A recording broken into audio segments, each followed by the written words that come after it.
What is up, guys? It's Team Uberbench here. We're going to be doing the Touken Rambu deck profile. Sorry for it being really late. We had to find someone who had the deck and someone who was good at Vanguard who had the deck. And our friend Renee will be doing the deck profile. Thank you, Renee, for having this deck. Because very few players wanted to pick it up. Yeah, well, I needed to finish my collection. Alright. He plays every clan. Alright, so I'm going to start off by telling you about the starter. Okay. Kanchu, Kiyomitsu, I'm sorry, I'm going to botch all these names. There's a lot of good starters for Touken Rambu, but I like this card as the best, just because of his ability to give you back the counterblast later to the end game. Okay. Since his ability says whenever he boosts and you have no face-up counterblast, you Soul Blast 1 to give him plus 3k power, and unflip 1 card from your damage zone. Oh, that's not bad. With the Soul Blasting, are you able to recycle any cards? Because I know nothing about this deck. No, there is no recycling in this deck. No Legion? No, there's no Legion. There's no way to recycle cards. Oh, okay. But there's a lot of soul. There's a pretty good soul engine in the deck. Okay. So that's not too much of a problem. It helps you get the counterblast back, so you can use it for other effects later on, or you can just be a little tricky about it. And if you're running Blizzard or any auto skills with counterblast 1. You can combo them together by having no counterblast open, swinging, using the skill to unflip, and since there's still the timing for activating skills on swing, then activate the Vanguard skill. Okay. So for example, right now I'm running Blizzard, but I shouldn't. If you have no open counterblast and you swing with Blizzard with this, you can activate a skill first to unflip 1 card, and then Blizzard, and get that power boost if you need it. Alright. Moving on, quickly, just going over the triggers. 12 crits. No draws?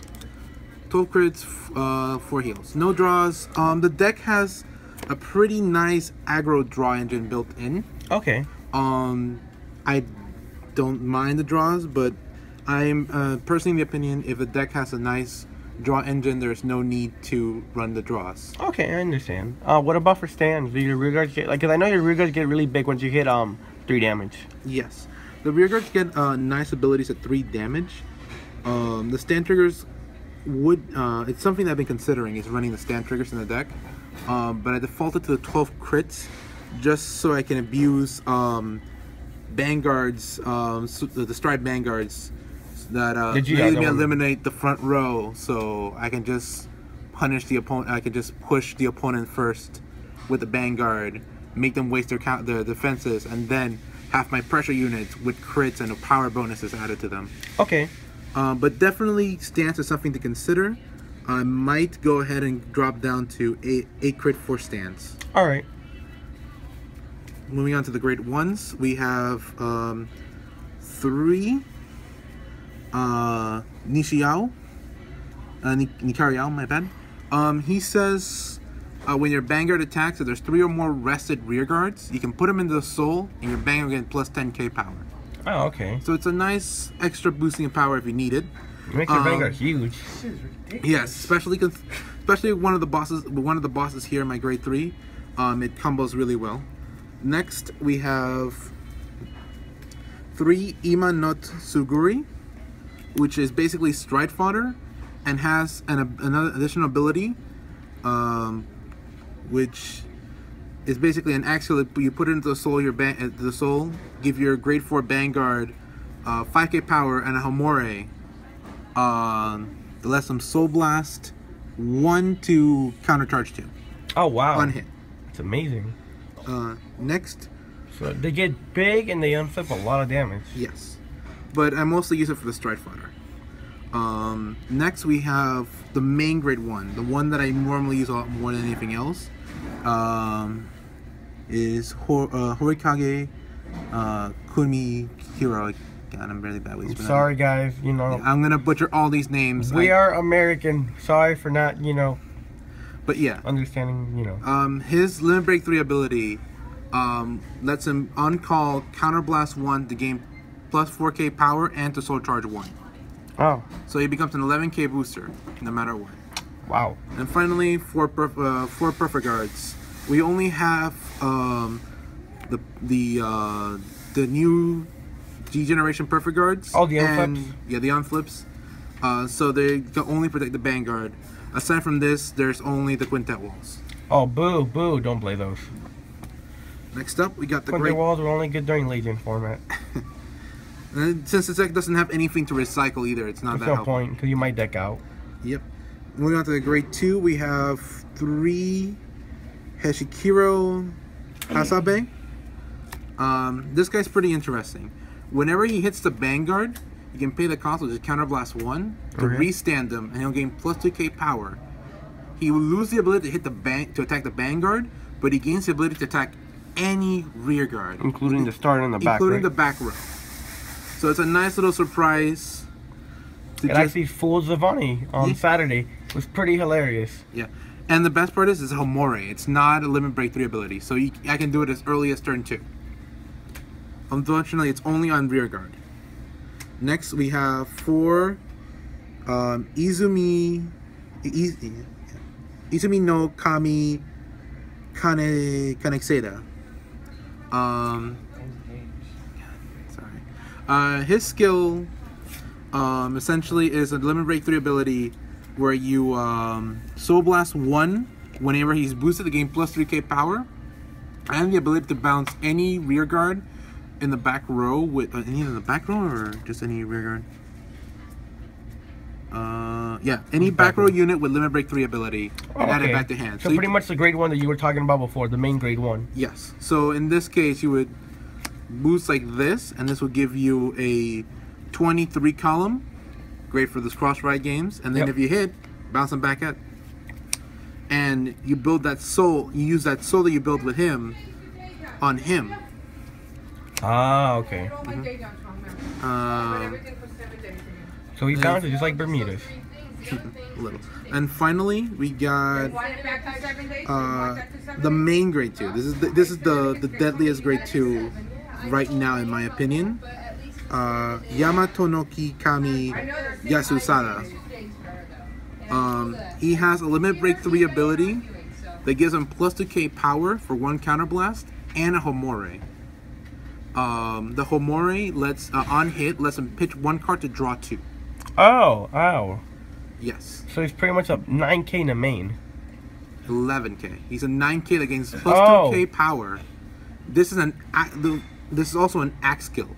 You can stack this ability. He's much better in the main. Oh my god. I'm sorry, all shadow. Wait, I'm not. All shadow players. No, you don't deserve the sorry. All right, so you can stack. That's how you play Cleric Sword. You can stack this ability since it's an axe skill without a once per turn limitation. So you can, if you have the 5 open counter blast and got nothing to use it for, bump him up, make him 19k. He'll have 5 instances of the Homore, but of how Homore works, you can only resolve 1. So all 5, if he hits, all 5 will trigger, and if you, as soon as you resolve 1 of them, the other 4 will try to resolve but fizzle due to the Homore limitation. All right. All right. Pretty baller. Finally, moving on to the grade 3s, we got ourselves Zurumaru Kuminaga. I run 2 of him. He is the quote-unquote stride break. When you stride on him, you soul charge 1 to give 2 units plus 3k power. He also has a Homore. When he hits, you can soul blast 1 to counter charge 1 and add 1 grade 3 from your drop zone back to the hand. Ah, okay. Wait, so it's basically a heartbreaker that functions like Manu. That's pretty stupid. Next, I run 2 Kogitsu no Maru. He's a pretty interesting guy. He gives he helps with your grade 2s. So he gives plus 300 power for any guy with any rear guard with Homore. So him basically. So you use the skill once, he's 11. Use this, he's at 14k. Boosted by any 17, that's a 21 column right there. Oh wow. He himself also has a Homore. When he hits a Vanguard, you Soul Blast 1 to check the top part of the deck. You can then either keep it there or put it at the bottom, and then you draw 1 card. And finally, my main boss of the deck. I run 4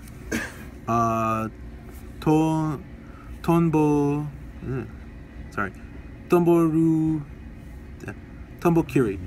Basically, this guy works a lot like Nobel in the sense that he has an ability that makes himself a cross ride or more, and is Silent Tom. Oh no. Yes. So He's freaking vague. yes. Why does nobody play this clan? So yeah, he has two abilities. His Homore, I mean not his Homore, his Limit Break 3 ability is the one that lets him, when he's being attacked, Counterblast 1, Soul Blast 1, to give himself plus 2k power until the end of the turn. So basically you can turn him into a cross ride or more if you need it. Not to save your own shields, and he has a Silent Tom ability. Combine it with a board setup such like this. Combine it with the grade ones that make him 21 so and 26. Here, yeah, on here. Holy crap, he's so that's swing 11, for like that's 30 22, something. 32. And let's just, you know what, no, 42.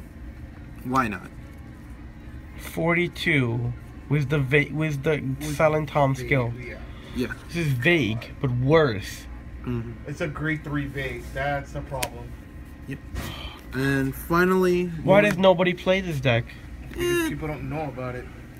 it's a little hard to play, and it's a bit hard to pull along. So moving on to the strides, I run for Iwatoshi. He is basically Counterblast 1 to turn into Vermilion. What? Counterblast 1, G-Flip 1, turn into Vermilion. So they're basically taking all of Kagura's abilities and making them better. And Not fair. Narukami. Oh, and Narukami, yeah. They're combining two of the best control decks into one clan. Alright. Next, I run two Tarotachi. What is it, a dragon hood this time? No. Tarotachi is a little more simple. He basically gives all Limit Break 3 in the front row plus 3k power. That's a little nice simple effect. And finally, the star of the G Zone. I currently only have one. I'm getting a second one in the mail soon. Is the Generation Rare Mikasuki Mucha. I hate this guy. Munechika. You killed me with this card. Alright. He was swung so big with a crit. Alright. So he's comparable to Blizza, which I run in the deck now because I don't have the other one, in the sense that for Counterblast 1 and flipping something up, he gains power. Instead of getting 5k power, he gains 3k power. But that's where the similarities end. Being an axe skill, he also gains it's also an axe skill instead of an auto skill when swinging. It lets him gain a crit if there's 2 or more face-up G units. That's pretty simple. And for every 2 G units face up, he blows up a front row unit. Oh God. So you can see why I won on 1 and 2. Conquest with a crit. And so he's Conquest and Blade Master. So This deck is pretty ridiculous. It is. So again, cool stuff you can do. And I've done this a couple of times. You stride on Iwatoshi. You boost him with the starter. You have no face-up counterblast. Right? I have to use his own skill. Your opponent's at 3-4 damage. Are they gonna take it? If they're gonna block for the Vanguard? If they are, I just gotta flip on flip. And I blew up the rear guards. Oh, it's annoying. Yeah, the deck is pretty annoying. It's very interesting in the sense that it copies a lot of abilities from other clans and incorporates it. It's not as focused as the clans. It tries to be a jack of all trades, master of none. Yeah. So it balances it out. There's a little bit of concussion and confusion. For example, since if you have him out with his Homore, you cannot end up using him because you can only activate one Homore a turn. So you ended up choosing which Homore to use. So if you end up with all 3 Homura units on the board, it becomes a what do I prioritize on? So the idea is to have 1 Homori on the field and then 2 other. It pretty much comes down to what's the best Homori to use at the right situation. Yes. Or just, do what I do. You have 2 units that don't have Homori, and you have 1 that does, so you activate the 1 skill at all times. Yep. No, you have the same copy. You have multiple units of the same guy on the board with Homori is active. So now you don't care which Homori goes off. As long as 1 of them does. One of them will go off. Hopefully. So a simple formation like this will make these guys 15k or 14k, which with a 7k boosters makes 21 columns, easy 21 columns. Oh god. Everybody knows Vanguard is all about numbers. Yeah, it is. It's a very numbers game. If you can swing for those magic 21 and 26 numbers, your deck's doing well. Yeah. Or 23, 28 if they're cross-red. Yeah. But most decks aren't cross-reds anymore. The only deck that you see at cross-red now is just Brawlers. Yeah. And then Aquaforce when it comes out, but you're going to see more Tetra and Thalas. And Genovius. Oh. I always keep forgetting that one. Crap. That's right. And again, alright, but... Again, I prefer keeping this guy on the board he's because of his ability to be A, a Silent Tom, and B, a defensive cross ride when need be. Yeah. So, for say my opponent's swing, I'm gonna swing 11 in your Vanguard. And he can just go skill, Soul Blast 1, counter 1. I'm at 13k. The attack does not go through. Yep. And now I'm 13k for the rest of the turn. Swing for 16, 5k shield. Yeah, I understand. It's really good. It's really good defensive and offensive, which helps a lot with the lore of the card because it, according to the lore, it was a spear crafted by Masamune, so it's supposed to be a bit a master grade weapon. Ah. And again, that's the lore behind all these cards is they're actual weapons given life to fight. That's about it. That's my deck in a nutshell. I'll probably be making some more edits here and there. I am new to the deck. I didn't do too much testing before building, but You already topped with it. I've topped with it locally. But I always feel there's room for improvement. But alright guys, this is the team who we mentioned. This was the Touken Rambu deck profile. Stay tuned for the upcoming Banished Delete deck profile coming soon, and many other more. Team Woodman sign off.